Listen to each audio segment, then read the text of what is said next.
Everyone welcome back to another video. আশা করি আপনারা সবাই ভালো আছেন। সো দেখতে পাচ্ছেন যে আমার ইনকিউবেটর, আজকে আমি একটা নতুন ভিডিও করতেছি। আজকের ভিডিওতে আমি যা যা বলবো সেটা হলো যে এই মিটারটা নিয়ে। হ্যাঁ, এই মিটারটা আপনি কিভাবে ক্যালিব্রেশন করবেন, কিভাবে এটাকে সেট করবেন, মানে এভরিথিং এই মিটার সম্পর্কে যা যা আপনার জানা প্রয়োজন সব কিছু আজকের এই ভিডিওতে আমি আপনাদেরকে বুঝাই দিব এবং দেখাই দিব। এই দুইটা মিটার নিয়ে কথা বলবো আমি, ঠিক আছে? সো দেখতে পাচ্ছেন যে এখন টেম্পারেচার মিটারটা 29.6 দেখাচ্ছে এখানকার টেম্পারেচারটা। সো সবার আগে আমি আজকে দুইটা বিষয়েই কথা বলবো। এই মিটারটা সম্পর্কেও কথা বলবো এবং এই মিটারটা সম্পর্কেও কথা বলবো এবং এই মিটারের বিস্তারিত কথা বলবো যে এই মিটারটা আপনারা কিভাবে সেট করবেন, কিভাবে ক্যালিব্রেশন করবেন, কত টেম্পারেচার দিয়ে রাখা উচিত, কত দিন দেওয়া উচিত, সব বিষয়ে আলোচনা হবে ইনশাল্লাহ। সো সবার আগে এটা নিয়ে বলেই ছোট করে, এটা হলো হাইগ্রোমিটার বা হিউমিডিটি, আর্দ্রতা। এটার ভিতরে, ইনকিউবেটরের ভিতরে আর্দ্রতা কত আছে সেই জিনিসটা বোঝার জন্য হলো এই মিটারটা, যে 76% দেখাইতেছে, 76% দেখাচ্ছে এটার মধ্যে, আর 30 ডিগ্রি টেম্পারেচার দেখাইতেছে। তো 76% হিউমিডিটি এটার মধ্যে আছে। সো এই মেশিনগুলো মোটামুটি ভালোই, খারাপ না। আর এগুলোর দামও মোটামুটি 150 থেকে 200, কেউ কেউ 250 টাকাও নেয়। তবে 150 টাকা দিয়ে আমি কিনছি। আপনারা না আমার এই ভিডিও ডেসক্রিপশনে আমার যে শপ আছে ওইখান থেকে আপনারা নিয়ে নিতে পারেন। আমি আপনাকে ডেসক্রিপশনে লিঙ্ক দিয়ে দিব। আর এই মিটারটার কার্যকারিতা সেটা তো আপনারা বুঝতে পারলেন। আর এটা, এই যে নিচে আমি লিখে রাখছি যে কতদিন কত থাকা উচিত। হ্যাঁ, এই যে দেখেন 45% থেকে 60% বা 65% প্রথম 18 দিন বা 17 দিন পর্যন্ত আপনাকে রাখতে হবে, ঠিক আছে, হিউমিডিটিটা।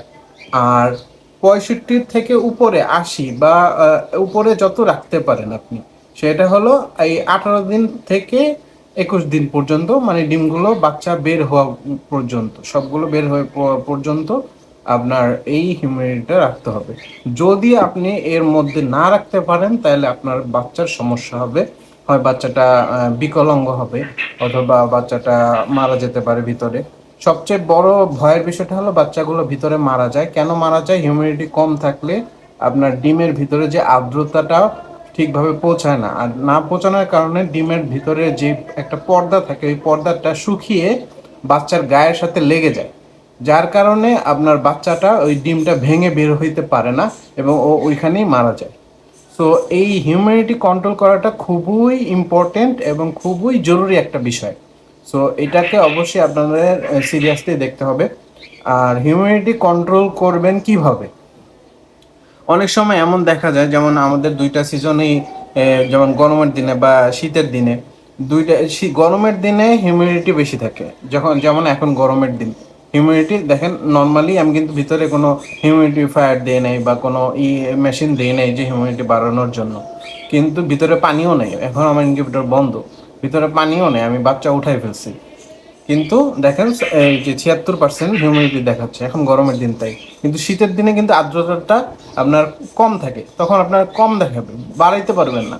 আর গরমের দিনে অনেক সময় দেখা যায় যে কমানো দরকার কমানো যায় না, বা বাড়ানো দরকার বাড়ানো যায় না, ভিতরের টেম্পারেচারটা আসলে অন্যরকম থাকে। আর এখন লাইট বন্ধ, তাই হয়তো এরকম দেখাচ্ছে। আমি শুধু আজকে আপনাদের মিটার নিয়ে কথা বলবো, তাই এই জিনিসগুলো দেখাচ্ছি। আমার ইনকিউবেটর থেকে বাচ্চা বের করে ফেলছি, আগে একটা ভিডিও ছাড়া আছে, এইখানে লিঙ্ক দিয়ে দিব ডেসক্রিপশনে, ওই ভিডিওটা ফুল দেখে আসবেন। ওই ভিডিওতে আমি একটা ইনকিউবেটর কিভাবে তৈরি করতে হয়, একটা ব্রুডার কিভাবে তৈরি করতে হয়, এবং বাচ্চা যে আমি ফুটাইছি এই আপনার 21 দিনের মধ্যে ফুটাই ব্রুডারে দিছি, সব কিছুই আমি ওই ভিডিওর মধ্যে বিস্তারিত আলোচনা করছি। আপনারা ওই ভিডিওটা যদি দেখেন একদম বিস্তারিত জানতে পারবেন এবং বুঝতে পারবেন। আর মিটার নিয়ে যা যদি কথা বলি, মিটারে দেখতে পাচ্ছেন যে হিউম্যানিটির অবস্থাটা বুঝতে পারলেন, হিউম্যানিটির অবস্থাটা শেষ। এইখানে কত রাখবেন, কত রাখবেন। আর হিউম্যানিটি অনেক সময় বাড়াবেন কমাবেন কীভাবে, একটা ইম্পর্টেন্ট বিষয়, এটা বলতে ভুলে গেছি। হিউম্যানিটি বাড়ানো কমানোর বিষয়টা হলো আপনি ভিতরে একটা পানি দিয়ে দিবেন। যেখানে লাইটটা থাকে, লাইটটা ঠিক লাইট বরাবর নিচে একটা পানির পাত্র দিয়ে দেবেন যদি হিউমিডিটি কম থাকে। এই যে এর মধ্যে যদি যদি 65-র মধ্যে 60-এর মধ্যে যদি না থাকে, কমে যায় তাহলে পানি দিবেন, আর যদি থাকে তাহলে থাকলেও, যদি বাড়ানো দরকার হয় তাহলে পানি দিবেন। যদি দেখা যাচ্ছে এমনও হয় অনেক সময়, যেমন বিশেষ করে শীতের দিনে, যে আপনি পানি দিছেন তারপরেও হিউমিডিটিটা বাড়তেছে না, তখন আপনি কি করবেন? তখন আপনার একটা হিউমিডিফায়ার ইউজ করতে হবে, যেটা দিয়ে ফগ তৈরি করে, আপনার পানিটারে ধোয়ার মতো ছড়ায় দেয়, ওইটা দিতে পারেন। যদি ওই হঠাৎ ওই না থাকে, তাহলে ভেজা কাপড়, কাপড় ভিজে বা ছালা জাতীয় মোটা কাপড় যেগুলোর মধ্যে পানি শোষণ করে ধরে রাখে, ফোম জাতীয় কাপড়, ওগুলোর মধ্যে আপনারা পানি ভিজায়ে তারপরে ওটার মধ্যে যদি দিয়ে রাখেন ভিতরে, এটার ভিতরে, তাহলে আপনার এই হিউমিডিটিটা বাড়বে। কারণ ওই লাইটের আলোতে গরমে পানিটা শুকাবে, শুকায় যে বাষ্প হবে, বাষ্প হয়ে আপনার আর্দ্রতাটা তৈরি হবে। সো এইভাবে আপনি হিউমিডিটি কন্ট্রোল করতে পারবেন। এবার আসে এই মিটারে। হ্যাঁ, এই মিটারটা, এই মিটারটা সবার আগে বলি এই মিটারের মডেল কত। এই যে XHW3001, এটার মডেল হলো এটা। এটা হলো এসি, এসি ডাইরেক্ট কারেন্টে চলে। এই যে একটা তার দিয়ে আমি জাস্ট এটা ডাইরেক্ট লাইন দিয়ে দিছি, শুধু ডাইরেক্ট কারেন্টে চলে। আমি আপনার এই পাশে একটা ছবি দিয়ে দিব, একটা ডায়াগ্রাম দিয়ে দিব, যে আপনি এটাকে কীভাবে কোথায় কোনটার সাথে লাইন দিবেন সেটা আমি ডায়াগ্রাম দিয়ে আপনাদের বুঝাই দিব। আপনার ভিডিও শেষ সেই জিনিস ডায়াগ্রামের ভিডিওটা পেয়ে যাবেন। সো এখানে আমি লাইভ, যেটা যে লাইভ বুঝাই দিচ্ছি। যে সবার আগে বলি যে এটা টেম্পারেচার। হ্যাঁ, এই যে দেখেন, এইটা হলো নিচের দিকে আরও, এটা হলো কম, কততে গেলে লাইটটা অন হবে। হ্যাঁ, আর এটা হলো উপর দিকে আরও, এটা হলো বেশি, কততে গেলে লাইটটা অফ হয়ে যাবে। হ্যাঁ, এখন আমার এখানে দেওয়া আছে দেখেন 34.8 দেওয়া আছে। হ্যাঁ, যেহেতু মিটারটা চলতেছে না, আমাদের রাখতে হবে কত? আমাদের রাখতে হবে হলো একটা ডিম সুস্থভাবে বের হওয়ার জন্য 37.7 রাখতে হবে। হ্যাঁ, এখানে 37.7 রাখতে হবে। সেটা কীভাবে করব? এই যে বাটনটা আছে, এটার চাপ দিয়ে ধরবেন। এই যে দেখেন ব্লিঙ্ক করতেছে। এখন আপনি এই যে চাপ দিয়ে ধরে, এই যে ব্লিঙ্ক করতেছে, এখন এই যে আপনি বাড়াইতে পারবেন না কমাতে পারবেন। এই যে এখন এই আমি বাড়াই দিচ্ছি। হ্যাঁ, এই যে একটু চাপ দিয়ে ধরলাম, এই যে 35 65 হয়ে গেছে, 36 37.145 এই যে 37.6 হয়ে গেছে। হ্যাঁ, যে আমি বাড়াই দিলাম, এটা দিয়ে বাড়াই, এটা দিয়ে কমাই। হ্যাঁ, আর এখন এই যে এখানে কততে হলে এটা বন্ধ হবে, সেটা এই যে 37.7 গেলে এটা অফ হয়ে যাবে। হ্যাঁ, আর এইটা হলো 34.34 আছে। এটা আমাদের রাখতে হবে 37.7 থেকে 37.3 অথবা 37.4। হ্যাঁ, সো তাহলে আমি এখানে আবার চাপ দিয়ে ধরবো, এই যে ব্লিঙ্ক করতেছে। এখন আপনি এই যে আবার বাড়াই দেন, বাড়ায় আপনার 37.7 চলে যাবেন। এই 36, 37, 37.2, 37.3। এই যে আমার এখন আমি এটাতে প্রোগ্রাম করলাম কি, যে 37.3 গিয়া তুমি লাইট অন করে দিবা। এই যে লাইটটা কিন্তু এখন অন দেখাচ্ছে, যেগুলো অন অফ বাটন, মানে লাইটটা ভিতরে জ্বলতেছে না জ্বলতেছে না, এই লাইটটা দিয়ে বোঝা যায়। হ্যাঁ, সো এটা এখন 37.3 গেলে চালু হবে, 37.7 গেলে বন্ধ হয়ে যাবে, যেটা আমাদের একটা ইনকিউবেটর চালানোর জন্য আদর্শ টেম্পারেচার। সো যে এবং একটা বাচ্চা বের হয়ে যাওয়ার জন্য আদর্শ টেম্পারেচার। তারপরে একটা মোস্ট ইম্পর্টেন্ট জিনিস হলো এই ভিডিওর, সেটা হলো যে এই যে মিটারটা, এই মিটারটা যে ও যে আমার এই যে এখন 29.7 টেম্পারেচারটা দেখাচ্ছে, এই টেম্পারেচারটা কি আসলে সত্যি কিনা এটা আপনি কিভাবে বুঝবেন? সো এটা সত্যি কিনা এটা বোঝার জন্য, সো ভিডিওর এই অংশে হলো সবচেয়ে ইম্পর্টেন্ট জায়গায় আমরা আছি, সেটা হলো এই যে 29.7 বা 37.7 যখন সে দেখাবে, তখন আসলে কি এই এটার ভিতরে, বক্সের ভিতরে, আপনার ইনকিউবেটরের ভিতরে 37.7 টেম্পারেচার আছে কিনা, এই মিটারটা সত্যি কথা বলতেছে কিনা, সেটা আপনি কিভাবে বুঝবেন?